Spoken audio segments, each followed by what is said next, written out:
Hi everyone, this is Mrs. Palomo. I'm coming to you with part 2 of chapter 1 from Gathering Blue.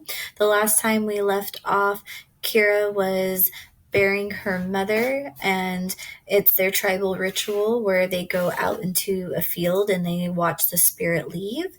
But now, because she is disabled, she has to go back to her village, and hopefully they will accept her. So that's where we're going to pick up now on part 2 of chapter 1. Now there was no one to help her. She had no family left, and she was not a particularly useful person in the village. For everyday work, Kira helped in the weaving shed, picking up the scraps and leaves, but her twisted leg diminished her value as a laborer and even in the future as a mate. Yes, the women liked her fanciful stories that she told to amuse restless tykes, and they admired the threadings that she made, but those things were diversions. They were not work.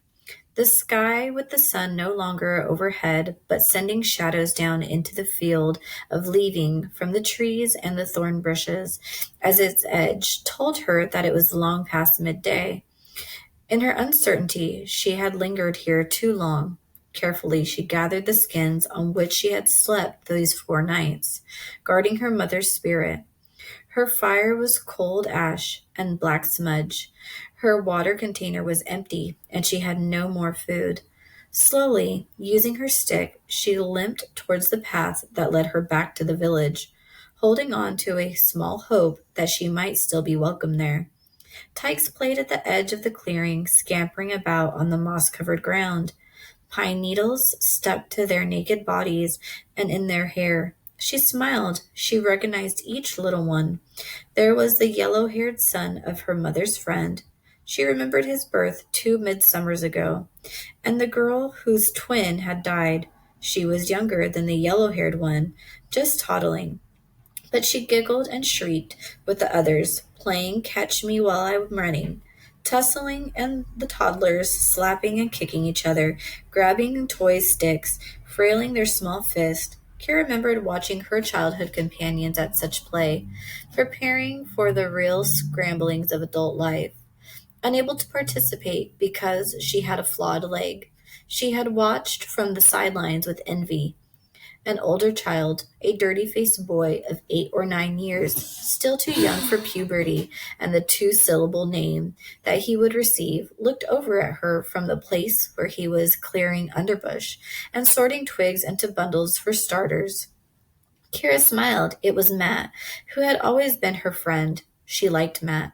He lived in the swamps, dishonorable Finn, probably the child of a digger or a dagger. But he ran freely through the village with his disorderly friends, his dog always at his heels. Often he stopped, as now, to do some chores or small job in return for a few coins or a sweet.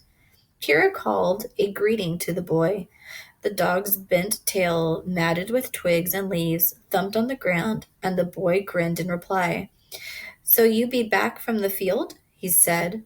"What's it like there? Scared was you? Did creatures come in the night?" Kira shook her head and smiled at him.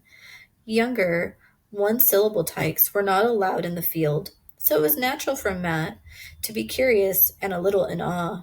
"No creatures," she reassured him. "I had fire, and it kept them away." "So Karina be gone now from her body?" he asked in a dialect. People from the Finn were oddly different, always identifiable by their strange speech and crude manners. They were looked down upon by most people, but not by Kira. She was fond of Matt. She nodded. "My mother's spirit has gone," she acknowledged. "I watched it leave her body. It was like a mist. It drifted away." Matt came over to her, still carrying an armful of twigs. He squinted at her ruefully and wrinkled his nose. "Your cot is horrid burned," he told her. Kira nodded.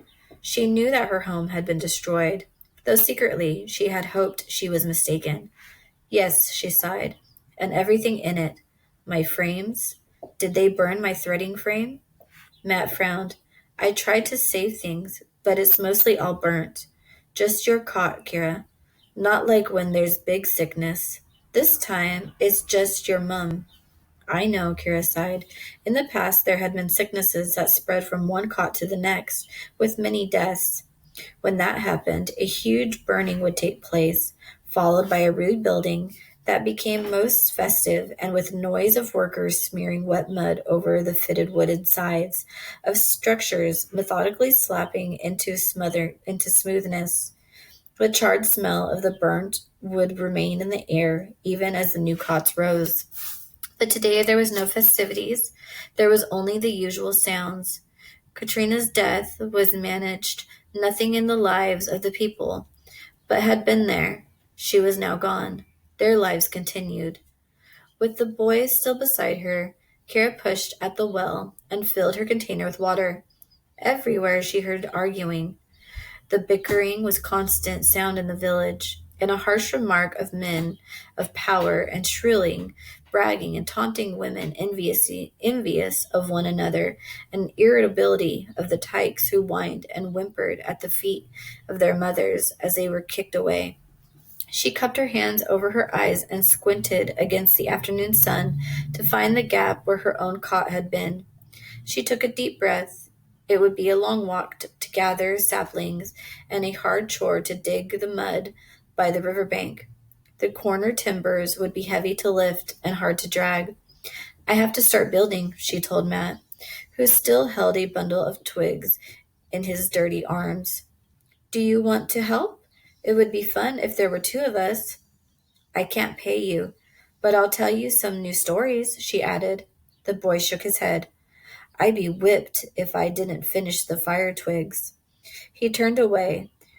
After a hesitation, he turned back to Kira and said in a low voice, I heard them talking. They don't want you to stay. They be planning to turn you out, now your mom be dead. They be set on putting you in the field for the beast. They talk about having daggers take you. Kira felt her stomach tighten with fear, but she tried to keep her voice calm. She needed information from Matt, and it would make him weary to know she was frightened. Who's they? She asked in an annoying, superior tone. Them women, he replied. I heard them talking in the well. I be picking up wood chippings from the refuge, and them didn't even notice me listening. But they want your space. They want where your cot was. They aim to build a pen there to keep them tykes and the fowlings enclosed, so they don't having to be chasing them all the time. Kira stared at him. It was terrifying, almost unbelievable. The casualness of the cruelty. In order to pin their disobedient children and chickens, the women would turn her out of the village to be devoured by beasts that waited in the woods to forage in the field. Who was the strongest voice against me? She asked after a moment. Matt thought. He shifted the twigs in his hands, and Kira could see that he was reluctant to give that information to her, and fearful it would be a problem of his own fate. But he had always been her friend. Finally, he looked about and clenched his fist. He wouldn't be overheard. He told her the name of the person of whom Kira would have to do battle with. Vandra, he whispered. It came as no surprise. Nonetheless, Karina's heart sank. That's it for part 2 of chapter 1. We'll pick up again with chapter 2 next time.